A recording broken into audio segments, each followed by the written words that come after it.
Before we get into the first episode, I just want to quickly talk to you about the names used in this episode. At the time this was recorded, we were unsure if we could use our real names or not due to an issue of anonymity. However, since then, the problem has been resolved, and from the next episode onwards, we will be using our real names. With that in mind, I'd like to introduce you to the cast of this episode. Jerry, the host of the podcast, is played by Jason O'Sullivan, while Bobby, whose story is the main focus of this podcast, is played by Billy Donovan. Thank you and enjoy the show.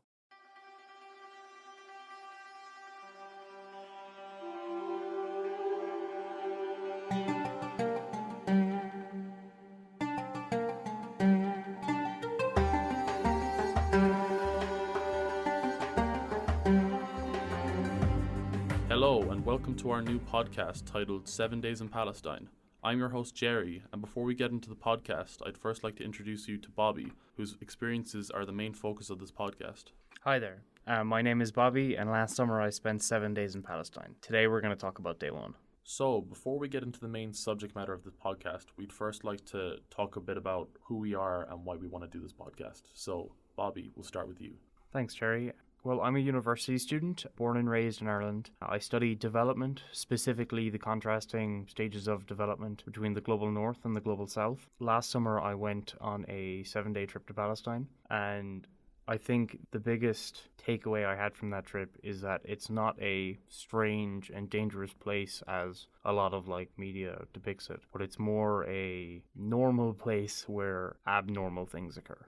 Why I want to do this documentary is because I kind of want to show the majority of the people who surround me, which would be the typical Europeans or Irish people, who often don't know a lot about the Middle East or the Israeli-Palestine conflict, just how similar these people are to us and why we should care about their struggle. What about you, Jerry? Who are you and why do you want to do this podcast? So, hi, my name's Jerry. I'm a university student studying film, and the main reason I kind of want to do this podcast is mostly I am interested in international events and the developing world, but it's definitely not my expertise. I'm much more into fiction film. A lot of the stuff I'm writing at the moment, it's all fiction. So I don't really work in the real world as much. I almost like to stay in my own room and write things, essentially from my own mind. And that stuff is interesting, but getting a view of the real world and different places that I haven't been and seeing what they're like is always something I found fascinating. So I love travel. So I find it quite interesting to hear about places in the world that I've never been and possibly never will be. So one of the main reasons I wanted to do the podcast was because I wanted to share the experiences of Bobby and see what he kind of went through and try to get a better understanding about his mindset, about why he wants to work in the field that he does, why his experiences in Palestine led him to even have a stronger sense of belief that he's going down the right path. Just to add in a footnote there for all the listeners, it's that myself and Jerry have actually been friends for a very long time. We grew up in the same place with the same group of friends, but we took very different paths in life, and it's very interesting now that we're kind of colliding again. I think that we're quite different personalities, so I think that those two personalities could create something quite good. Give the listener kind of a different perspective about the different things that went on. Give a bit of context to the craziness of the situation, I suppose. Yeah, there's certainly things that I would consider normal now that you were like, what the hell? Yeah, how could you think that's normal at all? That's completely because over here we live such, I think, comfortable lives, especially myself. I do challenge myself, but in probably creative ways more than personal ways. I do try to challenge myself to travel and experience new cultures, but never in the way that Bobby did with his 7 days in Palestine. And then on the contrast to that, I think that it was essentially a holiday with just some extra sightseeing, I guess. But yeah, we'll get into that.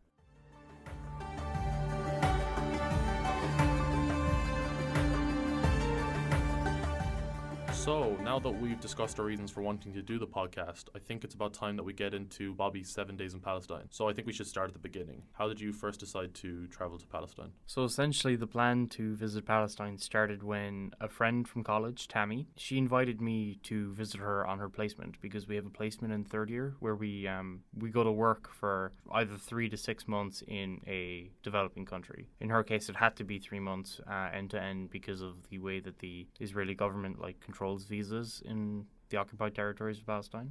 So essentially we had this running joke that I was always going to visit her on her placement, and one day I was just messaging her asking how it was going, and she said, "Are you visiting or not?" Pretty much she kind of called my bluff, and I realized that the flights were pretty cheap. I had enough money because I had been working all summer, and I just kind of booked the flights on the spur of the moment.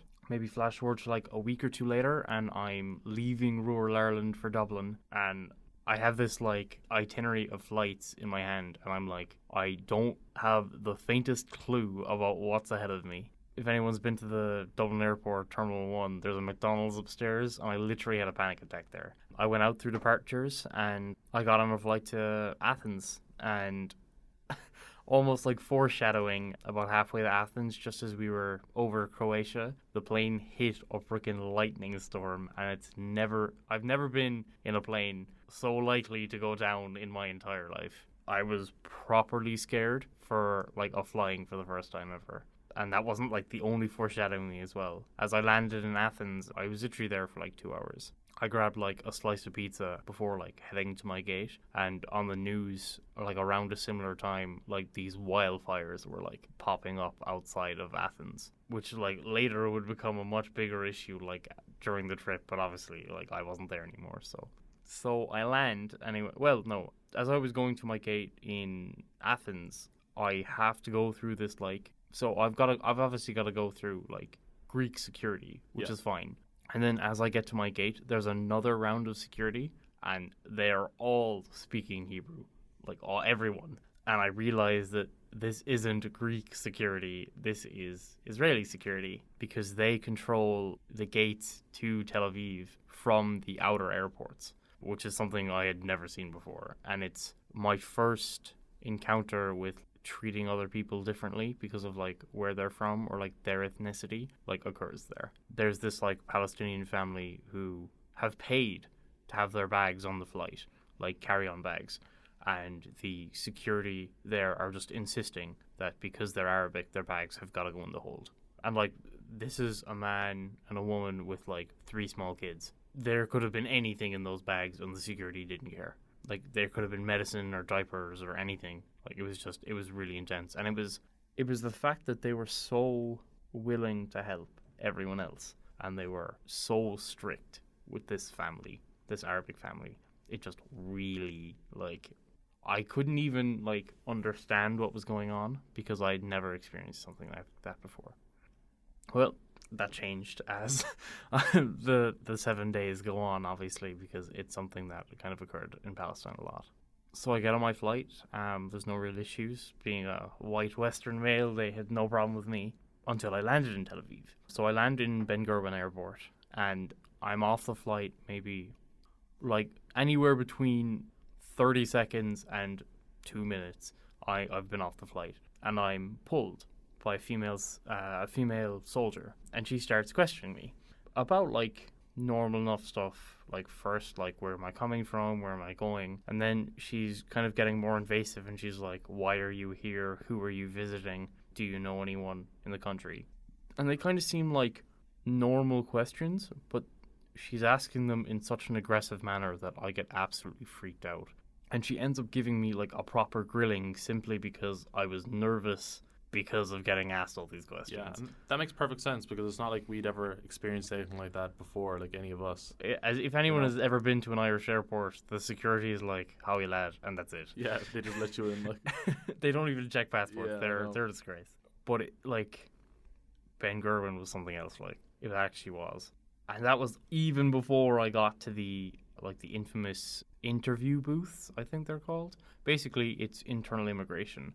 Basically, everyone who is not a Israeli citizen has to go through this interview process where you kind of step up one by one to these booths, and they just ask you a series of invasive questions about your plans, about who you are, like your ties to like various organizations and stuff like that.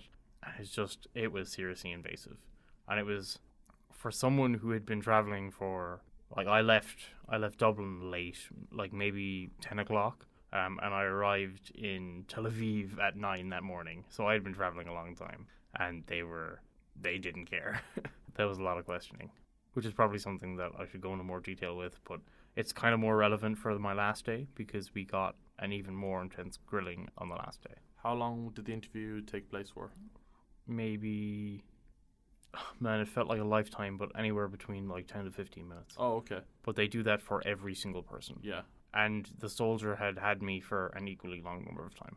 So you had about probably half an hour to 40 minutes of like intense questioning. Yeah. After like basically 12 to 15 hours of traveling.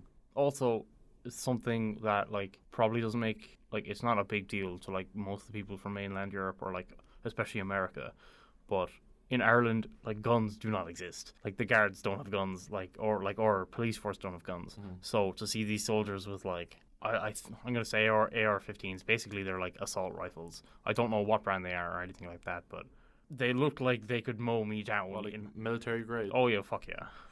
In an airport. Well, like you would see them sometimes in like say UK airports. Yeah. I've seen them in Manchester airport a few times, but like it doesn't ever seem like there's danger, if you get me. Like they have the machine guns, but it's almost like a deterrent more than a threat.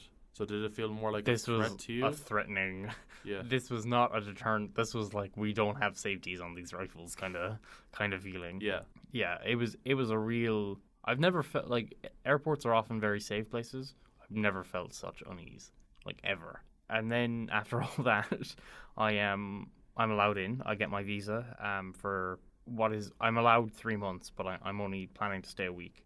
So I get out through immigration and I go to a cash machine that I don't understand the language in, and I take out the amount of money that I kind of thought I needed. And I had booked a taxi, like Tammy had booked a taxi for me, which is like incredibly difficult to get a taxi from Ben Gurion to Bethlehem where I was going. So we had to get like a private driver that she knew, and so he was a Palestinian driver, but he has to have Israeli plates because Palestinians, unless they're residents of Jerusalem, aren't allowed or hold Israeli citizenship, are not allowed to drive in Israel. Drive at all? No. Seriously? Yeah. So like even just not at all. Like not at all. Drive. Like unless so, you have plates. Yeah. So did he hold citizenship? I'm actually not sure. I think he lived in Jerusalem. Oh, okay. So he maybe had like a work permit or something like that. Yeah. To work. Okay. Yeah, so like his car had Israeli plates, but he was Palestinian, which is like, so it was pretty rare. But yeah, like it's not like, oh, these plates work here, these plates don't work here. Israeli plates can go wherever they want. Palestinian plates have to stay in like the occupied territories. And there's like, if you were to drive a Palestinian car like onto an Israeli road, you would just get shot. Like end of. Your car would be like riddled. That's a crazy situation. Yeah, it actually is. Did you feel a bit on edge in the taxi at all, or did the guy kind of make you feel a bit more comfortable? He was the nicest guy ever. We actually had an awkward moment because I was so used to obviously driving on with a right-handed car so they drive on the other side of the road with left-handed cars. So he looked at me pretty strange when I pulled open the driver's door. He was like, "What the hell are you doing, man?" But it was fine. But yeah, he was really nice. We had a really interesting conversation about like how he feels about like the conflict, which is insane because like he had met me for all of 5 minutes and we were already talking politics, and that like kind of foreshadowed a lot of my trip as well, because for such a friendly group of people, it's insane how political you have to be because their entire lives are political. Their lives hang in a political balance. There's no ignoring politics there. It's everywhere. From like what you eat to what you wear to like where you work, where you go to school, what car you drive, if you get shot or not. Like it's a pretty insane place. But everyone working there is entirely normal. It feels like a like a paradox. Like it shouldn't work. Yeah, I know what you mean. But it just does somehow. What were his thoughts on the conflict though, overall?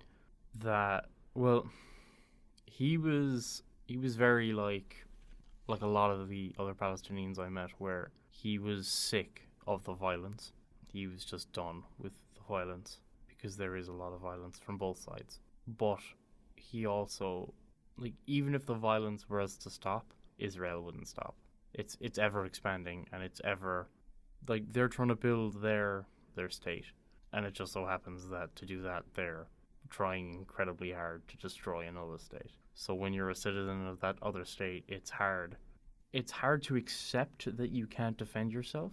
Yeah, because it's not technically it's a war. It's an occupation. Yeah, so it's like the rules of engagement don't really apply. Like, yeah, so if you do fight back, you're branded a terrorist. Yeah. So it's difficult for people like that to not feel like second-class citizens, I suppose. And I think the strangest thing was that he had simply accepted that he was a second-class citizen. The amount of time that it would take to break someone down to that level where they like almost just accept the fact that they're like that is like kind of crazy. I don't think it happens in a single generation. Yeah, oh no, it's multi-generational, 100%. Yeah. Like even just, I couldn't imagine like one day that thing just starting and an entire group of people just being like, oh yeah, this is fine. Yeah. It's like it must be learned behavior almost. Yeah. So it must be systemic like. Yeah, definitely, yeah. And you see that in every like oppressive thing that the IDF, so the Israeli Defense Force, does. It's like oppression tactics. It's encouraging a change in behavior so that you essentially become like, what's the opposite of dominant? Submissive. Submissive, yeah, exactly. Yeah, it's a very like submissive place. And one of the things we actually had to do at the end of that, at the start of the journey and at the end, is we had to pass through 2 checkpoints. So like the car was searched, and like even with Israeli plates, the car was searched. And as you enter the Palestinian territory, there's just these great blue signs with red writing, that say that entering Palestine is illegal for Israeli citizenship. For Israeli citizens, if you enter Palestine, you can be prosecuted. Obviously, it's not something that the Israeli government would ever do, but it's just to encourage a kind of like that them versus us mentality. Siege mentality. Yeah. That is a really popular tactic when it comes to governments that promote that kind of thing. You can see that type of behavior in like a lot of societies through history that have done bad things to other groups of people. So that's actually quite interesting that even they're doing it. Yeah, and it's just kind of accepted. So it kind of just proves to me, in a sense, like what I've heard so far, that the world really hasn't changed that much. It's just it comes in different forms. Yeah, the type of behavior that's been happening for the last couple hundred of years. And it's a great image that I was thinking of like photography when I saw it was as you leave the Israeli tarmac road and you cross into the Palestinian territories. You're flanked on either side by these jeeps with like machine guns on them, but beyond those 2 jeeps is like dirt road. There is almost no infrastructure because obviously the government doesn't care about Palestine. In Palestine, this is okay. Exactly. Yeah. So you're almost like it's almost like the pavement changes. Oh, that's exactly what happens. Yeah. So it's like wrong side of the tracks almost type thing. And it's crazy that it's literally just down the road. And there's such a significant change straight away. So like, say, what was your feeling or what was like your first kind of thought first driving through Israel about like the infrastructure and like how developed it was as a country? It was literally just how modern it was. It looked like any Western state. Obviously, I hadn't seen anything else at that point, so it just looked modern. Like the people look happy. Agriculture seems to be freaking booming. When people say that it's the Holy Land, I could really see. Yeah. I could see what they mean. It's like when you imagine the Garden of Eden set in a world. It's there. So what then? How then did that compare to Palestine? So basically, as we were like driving through Palestine, the only thing that's like really evident, for one thing, is that like most of the shops are closed and they pretty much have like no intention of ever opening again. And you see that the buildings are like they're old and they have not changed much in like maybe 20 years. It literally looks like. Just for like clarity, this is just outside Bethlehem. This is Beit Zohar. That's where I was staying. It's like it's weird. It's considered a village, but in Ireland it would be a massive city, just because of like the number of people there and like the way that the place is constructed. Like it's a sprawl, but that's kind of the way Palestine is. Like it's you kind of can see like the separation between the big major cities. But there's all these villages on the outside that like are still considered villages, but they connect the main city to make it one massive thing. It's almost like in Amsterdam, the way that there's 4 major cities are just one big metropolitan area. Like Palestine is very similar to that. And another thing that I noticed as well is it is hilly as all hell. Like as someone who drives in Ireland, Irish cars would not drive in Palestine. It's just not possible. To get to the place that I was staying with the family that I'm staying in. Essentially, I stayed on Tammy's floor on like a blow-up mattress. And she was living with a Palestinian family who just like worked in the area and were just pretty much sound enough to let her stay there while she was working there for the 3 months. But to get to their house is, I would say, a 70-degree hill. Like, I walked down that thing one night and it was impossible. Like, I don't actually think we could have climbed back up the hill if it wasn't for the car that we drove back in. It made no sense, but it just kind of, it shows you that there's a desperation there for land. And that's another kind of theme that, like, echoes through my entire trip, that, like, land is not something to be, like, observed like it is in Ireland. It's, like, something to be used, and it's certainly a resource. Like, if there was an inch of square foot, it was used. But yeah, I arrived at Tammy's. I pay the taxi guy. He's pretty sound. He gives us his number. 1, if we ever need a taxi, and 2, if we ever want to go drinking, which was pretty nice. Which we actually take him up on one of our last days. And I meet Tammy, who I haven't seen in about 2.5 months. And not to be mean, but she looked worse for wear. Not physically, but like emotionally. You can kind of see that being here has an emotional toll, and like it is something I had experienced for all of like a few hours, and you could see the difference that like an extended period of time here does to you. But she was in good form, and it was really nice to see her, and it was really nice to catch up, but I needed to sleep, so that's exactly what I did. When we went up, when I got up after like my nap, we decided our kind of itinerary for the next week, and we decided that we were going to go to Bethlehem that night, just to, well, I say that night, it was like 11 a.m. So it was like we headed into Bethlehem at like maybe 3 o'clock, but I think we're going to cover that in kind of day 2 because it's been long enough talking. So yeah, I think I'm looking forward to talking more about this.